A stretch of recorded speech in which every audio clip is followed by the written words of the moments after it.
ರಾಜ್ಯ ದಲಿತ ಸಂಘಟನೆ ವತಿಯಿಂದ ಕಂಕನವಾಡಿ ಪಟ್ಟಣ ಪಂಚಾಯತಿ ವತಿಯಿಂದ ಪೌರ ಕಾರ್ಮಿಕರ ಬೇಡಿಕೆಗಳನ್ನು ನಮ್ಮ ಮೂಲಕ ಸಿದ್ದರಾಮಯ್ಯನವರಿಗೆ ಅಥವಾ ಸರ್ಕಾರಕ್ಕೆ ತಿಳಿಸಬೇಕೆಂದು ಇವರು ಮನವಿಯನ್ನು ಕೊಡ್ತಾ ಇದ್ದಾರೆ.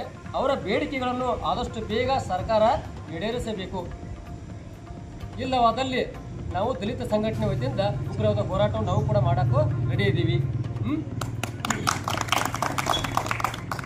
ಊರಾಗ ಕಂಕನವಾಡಿ ಪಟ್ಟಣ ಪಂಚಾಯತಿಯಲ್ಲಿ ಅಥವಾ ಎಲ್ಲ ಪೌರ ಕಾರ್ಮಿಕರು ಏನದಾರಲ್ಲ, ರಾಜ್ಯದ ಪೌರ ಕಾರ್ಮಿಕರು ಪ್ರತಿಯೊಂದು ಹೊಲಸು ತೆಗಿಯಾಕಬೇಕು. ಇವರು ಸರ್ಕಾರದ ಕೆಲಸಗಳನ್ನು ಮಾಡಾಕಬೇಕು.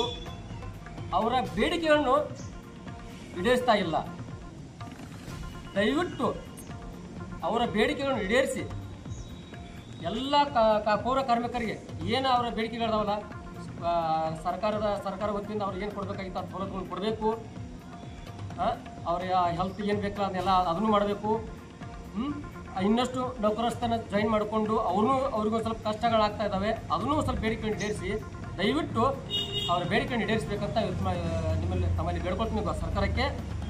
ಅದ್ರ ಜೊತೆಗೆ ಈ ಬೇಡಿಕೆಗಳನ್ನು ನಮ್ಮ ವತಿಯಿಂದ ಮಾನ್ಯ ಸಿದ್ದರಾಮಯ್ಯನ ಸರ್ಕಾರ ಅವರಿಗೆ ಅಥವಾ ಕಾಂಗ್ರೆಸ್ ಸರ್ಕಾರಕ್ಕೆ ನಾವು ಮನವಿಯನ್ನು ಸಲ್ಲಿಸ್ತೀವಿ. ನಮ್ಮ ವತಿಯಿಂದ ನಾವು ದಲಿತ ಸಂಘಟನೆ ವತಿಯಿಂದ ಸಲ್ಲಿಸ್ತೀವಿ. ದಯಮಾಡಿ ಇದನ್ನು ಮಾಡಬೇಕು. ಇಲ್ಲ ಆದರೆ ಅಕಸ್ಮಾತ್ ಏನಾದರೂ ಬೇಡಿಕೆ ಈಡೇರಿಸಲಿಲ್ಲ ಅಂದರೆ ನಮ್ಮ ದಲಿತ ಸಂಘಟನೆ ವತಿಯಿಂದ ನಾವು ಉಗ್ರವಾದ ಹೋರಾಟವನ್ನು ನಾವು ಮಾಡ್ತೀವಿ.